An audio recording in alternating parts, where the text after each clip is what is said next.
Caríssimos amigos e amigas de todo o Brasil, eu sou Francisco Penante, seu professor de Direito Empresarial dentro do último treino.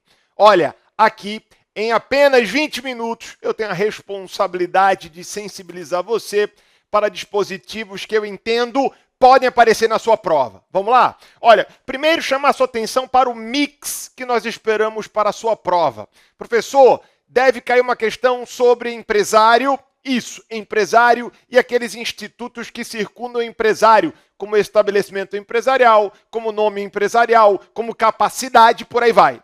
Deve cair uma questão sobre o direito societário. Sociedade limitada é sempre a principal aposta. Atenção, surpreendendo, na última prova, salvo o melhor juízo, a banca não cobrou sociedade limitada, portanto, eu dou como certa uma questão sobre sociedade limitada na sua prova. Vai vir uma questão tratando sobre títulos de crédito, o direito cambiário, e aí, atenção, a letra de câmbio, a nota promissória, o cheque, a duplicata, parece difícil, mas não é. Olha a dica, a lei das duplicatas, lei 5474 de 68, tem apenas 28 artigos. Você lê rapidinho e de lá, provavelmente, sai uma questão para a sua prova. Também vai vir uma questão sobre o direito recuperacional e falimentar, foco principal na recuperação judicial e na falência. Finalmente, a quinta questão pode ser uma questão tratando sobre marca, pode ser uma questão tratando sobre contratos cambiais, a exemplo do contrato de arrendamento mercantil, enfim. Esse é o mix que nós esperamos para a sua prova. Tá? Agora vamos lá. Sensibilizar você especificamente para um tópico dos temas entre os prioritários, tá? Quando a gente fala sobre a parte introdutória do direito de empresa, começa lá com o artigo 966 do Código Civil. Poxa, tem uma série de artigos que nós enfrentamos dentro dos nossos preparatórios, mas escolhendo um dispositivo específico, vou chamar a sua atenção para o artigo 967. Não vou olhar não, 967. Vamos lá, para ir mais rápido. O 967, gente, ele diz que é uma obrigação do empresário antes de registrar, ou melhor, antes de iniciar a sua atividade, agora sim, promover o registro. Portanto, não esqueçam, para o empresário, o registro, como regra, é uma obrigação. O empresário, antes de iniciar as suas atividades, deve promover o registro. Tá claro isso, pessoal? Beleza? Isso não significa dizer que para ser empresário tem que estar registrado. Não! Para ser empresário, tem que atender aos elementos caracterizadores do empresário que estão lá no artigo 966. Quem desenvolve atividade profissionalmente, ou seja, com habitualidade, se a atividade é uma atividade que visa lucro, ou seja, atividade econômica, e se essa atividade é desempenhada com organização, ali estaremos diante de um empresário. Empresário é quem reúne esses elementos. Agora, se o empresário cumpriu o 967, promovendo o registro, ele será um empresário regular. Se ele é empresário porque atende aos requisitos caracterizadores do 966, mas não realizou o registro, ele continua sendo empresário, só que empresário irregular. Dica: isso não vale para o empresário rural. Amigos, atenção ao artigo 971. Segundo o artigo 971 do Código Civil, para o empresário rural, o registro é uma escolha, é uma faculdade e não uma obrigação. Tá claro, amigos? Beleza? Muito bem. Sobre a parte introdutória que diz respeito ao empresário, chamei sua atenção para o 966, o 967 e toquei também no 971, fica ligado, tá? Direito societário. Sobre o direito societário, eu falei com ênfase na sociedade limitada. Olha, é obrigação. Artigo 1052 até o 1087. 1052 até o 1087 são poucos artigos e de lá vai sair uma questão para a sua prova. Vamos escolher um artigo? 1, 2, 3 artigos, vamos lá? Olha, é o seguinte, o artigo 1071, ele elenca uma série de matérias que, em uma sociedade limitada, vão depender da deliberação dos sócios. Por exemplo, eu e você somos sócios de uma sociedade limitada. Existe uma crise no mercado, a nossa sociedade empresária limitada não vai bem e surge a ideia de pedir a recuperação judicial como uma forma de renegociar as dívidas e superar esse mau momento. Essa é uma das matérias que consta lá no 1071 do Código Civil. O 1071 menciona concordata, só que a concordata morreu, tá? A concordata foi substituída pela recuperação judicial, de maneira que, onde você lê concordata, entenda recuperação judicial. O fato, amigos, é que, para pedir a recuperação judicial, será necessário que haja uma deliberação formal sobre essa matéria. As matérias elencadas nos incisos do 971 são matérias que, 1071 e não 971, 1071, são matérias que, na sociedade limitada, dependem da deliberação dos sócios. Sendo assim, será necessário que os sócios se reúnam para deliberar sobre aquela matéria. Tá claro, pessoal? Professor, e como é que nós vamos saber quem ganhou, quem perdeu? Como é que nós vamos saber se o pedido de recuperação judicial foi aprovado ou não foi aprovado? 1076. O artigo 1076 aponta o quórum exigido para aprovação de cada uma das matérias elencadas no 1071. Leiam todo o 1071, leiam todo o 1076. Apostas importantes para a sua prova. Da mesma maneira, fica ligado no 1085. 1085 é super importante. Olha, pessoal, o artigo 1085, ele fala da possibilidade da exclusão de sócio na sociedade limitada pela via extrajudicial. Caramba, professor, então vamos lá. Existem 3 sócios numa sociedade limitada. Um dos sócios vem praticando ato de inegável gravidade. Imagina que esse sócio, que tem o dever de lealdade em relação aos demais sócios, está desempenhando atividade concorrente com a atividade da nossa sociedade limitada. É um ato de inegável gravidade. Cadê o dever de lealdade dele? Ele está quebrantando esse dever. Nós não vamos sentar e assistir ele fazer isso sem nos mover. Nós precisamos dar um pé na bunda desse cara, colocar ele para correr da nossa sociedade, excluí-lo da sociedade. Nós poderemos fazê-lo mesmo sem ter que invocar a tutela do Estado. Nós não precisamos necessariamente, para excluir um sócio, bater nas portas do judiciário, apresentar uma ação para dissolução parcial da sociedade visando a exclusão daquele sócio. Não! É possível que a exclusão aconteça extrajudicialmente. Está lá no 1085 do Código Civil, mas atenção, para que a exclusão extrajudicial seja possível, todos os requisitos do 1085 têm que estar cumpridos, e são vários. Olha, tem que haver no contrato social da nossa sociedade limitada uma cláusula prevendo a exclusão de sócio por justa causa. Tem que haver uma cláusula.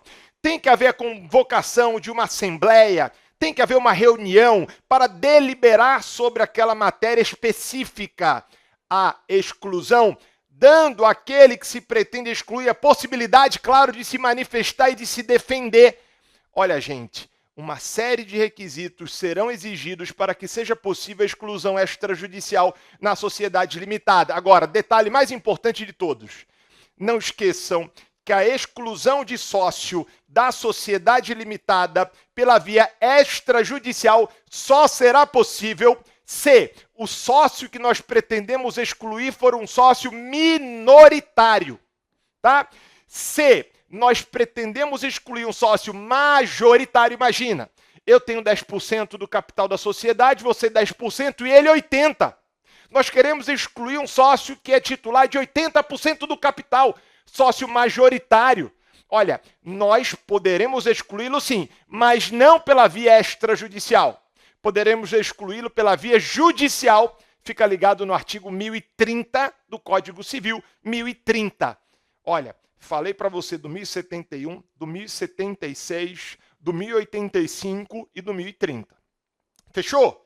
Beleza? Sobre títulos de crédito. Olha, quando a gente fala em títulos de crédito, nós pensamos sempre de cara à prova da OAB, sempre nos atos cambiais, aceite, endosso e aval. Olha, eu tenho quase que certeza absoluta que na sua prova a questão sobre títulos de crédito, e vem uma questão sobre títulos de crédito, é uma questão que vai tratar sobre aceite, sobre endosso ou sobre aval, tá? Vamos falar sobre o endosso? Olha só, pessoal, atenção, tá?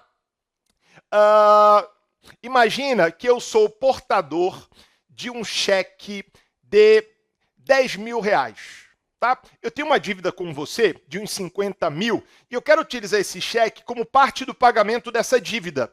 Eu posso transferir esse cheque para você a partir de um ato cambial chamado endosso. Endosso é um ato cambial por meio do qual os títulos de crédito cumprem a sua função de fazer circular riqueza. Isso, fazer circular riqueza, porque título de crédito tem como função primacial, como função primeira, os títulos de crédito surgem exatamente para facilitar a circulação de riquezas. Tá bom? Então eu posso, falei do cheque, né? Mas eu posso ser portador de uma nota promissória e transferir para você essa nota promissória. Eu posso ser portador de uma letra de câmbio e transferir para você essa letra de câmbio a partir de um ato cambial chamado endosso. Agora, a minha letra de câmbio, vamos lá, para facilitar e para eu tocar no artigo que eu quero destacar, é uma letra de câmbio, mesmo valor de 10 mil reais. Será que eu posso transferir para você apenas uma parte desse valor através do endosso? Eu vou endossar só 7 mil reais dos 10. Será que eu posso promover o chamado endosso parcial? Não. Endosso parcial é nulo, não dá. Tá? Ou eu endosso transferindo esse título de crédito, ou eu não endosso. Endosso parcial é nulo. Atenção ao artigo 12 da Lei Uniforme de Genebra, ou seja, Decreto 57663 de 66. Tá bom? Agora, o outro lado da moeda. Se por um lado o endosso parcial é nulo, o aval parcial não é nulo. Tá? Professor, e o que é o aval? Aval é o ato cambial através do qual nós garantimos obrigações materializadas em títulos de crédito. Adoro esse exemplo, né? Se você vai garantir a obrigação do locatário, tá? Num contrato de locação, sujeito que mora lá alugado, tá? O inquilino, se você vai garantir a obrigação dele, você vai garantir essa obrigação a partir da fiança, porque fiança é o meio por meio do qual nós garantimos obrigações civis, como obrigação consubstanciada num contrato de locação, uma avença locatícia. Agora, se você vai garantir uma obrigação materializada em um título de crédito, como letra de câmbio, nota promissória, cheque duplicata, você irá valer-se do aval. O aval, que pode ser parcial. Caramba, professor, mas o parágrafo único do artigo 897 do Código Civil, ao tratar sobre o tema, diz que é vedado o aval parcial. Aí você vira para mim e fala que pode o aval parcial. Em matéria de títulos de crédito, o Código Civil tem aplicação supletiva, complementar, tá? Nós aplicamos em primeira mão a legislação especial em matéria de títulos de crédito. E a legislação especial é bastante clara no sentido de admitir o aval parcial. Então, se eu tenho em meu poder, vamos lá, um cheque ou uma letra de câmbio de 100 mil reais, eu posso avalizar apenas a obrigação do devedor em 30 mil reais, um aval parcial. Tá? Estou avalizando apenas uma parte da obrigação. Ok, pessoal? Tranquilo? Fiquem ligados no artigo 29 da Lei do Cheque. Fiquem ligados sobre esse tema no artigo 30 da Lei Uniforme de Genebra. Artigo 30 do Decreto 57663 de 66. Artigo 29 da Lei 7357 de 85. Fechou? Muito bem. Sobre recuperação judicial e falência. Vocês já ouviram falar no plano de recuperação judicial? O plano de recuperação judicial é um plano. Ou seja, é um conjunto de meios de recuperação, um conjunto de medidas que o devedor que pediu a recuperação judicial pode implementar com o propósito de superar o momento de crise. Lindo, professor, mas não entendi nada. Eu sou um empresário individual, tá? Presta atenção. Sou um empresário individual que vive uma crise econômico-financeira. Olha, detalhe, se eu fosse um profissional liberal, um autônomo, se eu estivesse representando uma sociedade simples, uma sociedade que exerce atividade civil, ou seja, se eu fosse um agente econômico civil, eu não poderia pedir recuperação judicial. Porque a recuperação judicial, gente, ela é um remédio jurídico voltado apenas para quem desenvolve atividade empresária, como empresário individual, sociedade empresária e EIRELI. Ponto. Agente econômico civil, quem desempenha atividade civil, não pode socorrer-se na Lei 11.101 de 2005. Mas o meu exemplo fica ligado sobre isso ao artigo 1º da Lei 11.101, artigo 1º. Mas o meu exemplo, gente, é um exemplo de um empresário individual que vive uma crise econômico-financeira superável e pretende pedir a recuperação judicial, tá? Foi pedida a recuperação judicial. Olha, existe um prazo dentro do qual eu, empresário devedor que reclamou a recuperação judicial, devo apresentar o meu plano. O plano de recuperação judicial. O conjunto de medidas que eu entendo suficientes e necessárias para que eu possa superar esse mau momento. O plano de recuperação judicial é o meu plano, portanto, é lá que eu informo os meios de recuperação judicial. Atenção aos exemplos de meios de recuperação dispostos no artigo 50. Por exemplo, eu posso pedir o aumento do prazo para pagar um determinado contrato, a dilação do prazo do contrato. Não posso? Posso. Esse é um meio de recuperação judicial. Vejam os exemplos de meios de recuperação judicial no artigo 50, tá? Mas olha, o que eu quero dizer para vocês é que esse plano de recuperação que o devedor deve apresentar, deve ser apresentado dentro de um prazo. O prazo de 60 dias a contar da publicação do despacho de processamento. Onde é que está isso, professor? Artigo 53. E já que eu falei do despacho de processamento, fica ligado no artigo 52.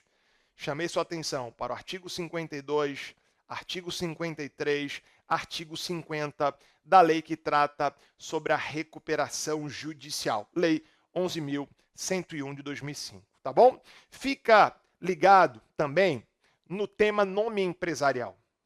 Lembrem-se que existe uma espécie própria de nome empresarial para cada tipo societário empresário.